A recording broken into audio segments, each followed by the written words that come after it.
Hello everyone, once again welcome to my channel. My name is Shiva Krishnan and I make videos related to AI and data analytics on this particular channel. So in today's video we will be looking at how to use index and match, and before that we will identify the purpose behind using index and Xmatch and why is it used. Okay, so here as you could see in sheet 2 you have the name of the city, you have the name and the year, which year is it, all right. And I already have the data in sheet 1, and I will delete this particular row, right. Okay, now in fact one of the basic purpose behind index and Xmatch is to make it pretty dynamic, right. So let's say if you are from the management, right, and you need the results to be updated every now and then, all right, even without you having to, manually making any particular changes or anything like that. So let's see how this can be dynamically done, right. Here we have sales. Okay, index. First I will write is equals to index. What's my array? Array is basically where do you want to fetch the data from, in simple words, right. Now is equals to sheet 1 B3 to E7. No, I would say B3 to E19, all right. Or in fact you can even go till E1000 or E10,000, just to make it pretty dynamic, all right. And then X match, now it says lookup value. My lookup value is city, which is Mumbai. Then I'll go to sheet 1. Where is the lookup value?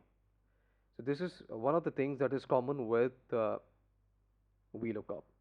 Both the formulas have this feature. Now we'll select till A19. Is actually referencing the lookup value from sheet 2 with lookup values in sheet 1.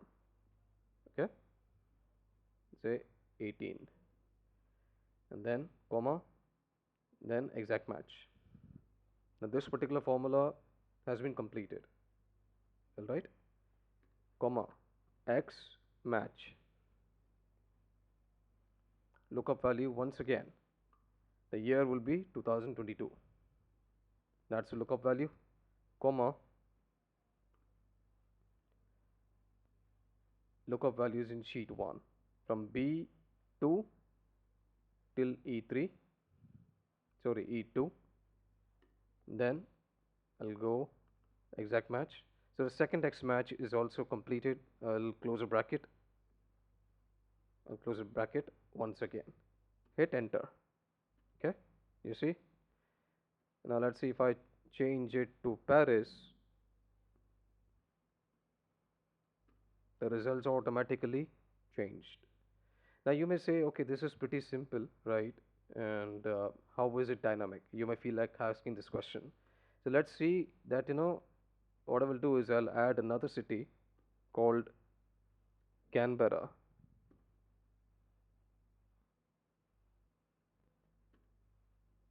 Okay, and I add some values here. I'll say 1,68,000, and then I type 2,45,000.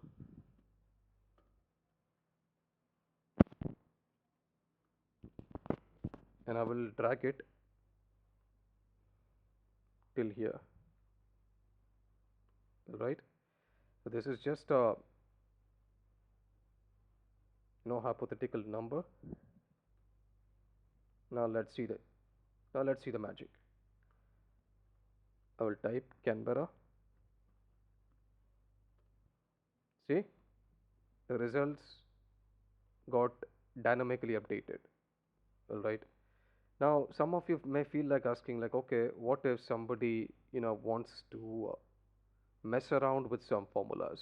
All right, so the data entry people, they have entered data, and what if they mess around with formulas? Which is a very good question to ask. So what we will do is we will right click. All right, formula cell, format cells, sorry. Here it says log. I will click on it. Okay, and then I'll go to protect sheet. So this particular sheet, we want to protect it, right? So let's say I will type a password Tora, Tora, with a T uppercase. I hit OK, and then it'll ask me to re-enter the same password.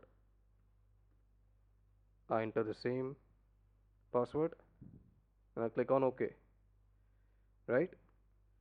And then if you are someone from management, right, you will hide it so that the data analyst people, the data entry people, they can't see what's going on in the sheet 2. Let's say that even if they manage to unhide it, okay, and let's see that they're trying to play around with the formula, it'll ask for the formula here. Sorry, it'll ask for the password, right? So this is amazing, right? Okay, I will click on save. And now let's say the top most management, right, the director from the topmost management wants to you know only want the data here, right? He has another sheet, basic normal sheet, normal workbook. He has a separate workbook in which he has to just type the name of the city and the year, and the data should automatically pop up. That's all needs to be done, and nobody else will have the access. Let's say only the president, the director, the managers, they have access to the sheet, right? Nobody else will have access. They have very simple. Uh, they have this workbook. What they will do is we have the link. It says it is equals to file 20, which is Xmatch in index May 5th, which is this particular file. It's already linked here. Now this particular new workbook, nobody else has access to it, right? And let's say that okay, what if the data entry people, they already mess around with sheet 1 and they delete all the data. Now obviously the management is pretty smart. They already have all this in the clause that if you mess around with any of the data, there'll be a lot of deduction from the salary. You may not even be paid at all, right? They can have this clause in their offer letter and the joining document and everything. So the person who's joining the team will obviously know that okay, the such a mess around can't be done, right? So I hope you found this video to be pretty helpful, as in why the index and match formula has been used and how it can be used and what's the basic reason. It's a very powerful formula. Try it out. All right. Thank you so much for watching the video, and in fact, I'm making these type of videos for myself. So in near future, if I apply for the post of data analyst, and I inform the recruiter that I have a YouTube channel where I upload videos related to AI and data analytics, the recruiter may get impressed, and the recruiter may have an indication that the recruiter may think that okay, this person is already practicing and is also sharing the knowledge with others, is also explaining that. And there's this saying that if you share your knowledge with others, and while doing that a knowledge sharing process, right, your knowledge will also increase. All right, and that also creates a very good impression during the interview, and that will in fact help me. And in case if you are an aspirant for data analyst, and or even say let's say data scientist, I will also encourage you to make videos and upload it on YouTube channel. It's really going to create a very good impression during interviews, and you can obviously use YouTube channel for rest of the things as well. The more subscribers you get, you can even get brand endorsement and sponsorships. And so there are multiple uses of having subscribers on YouTube channel and creating valuable videos. All right, so that's it for today's video. Thank you so much for patiently watching the video. Have a lovely day.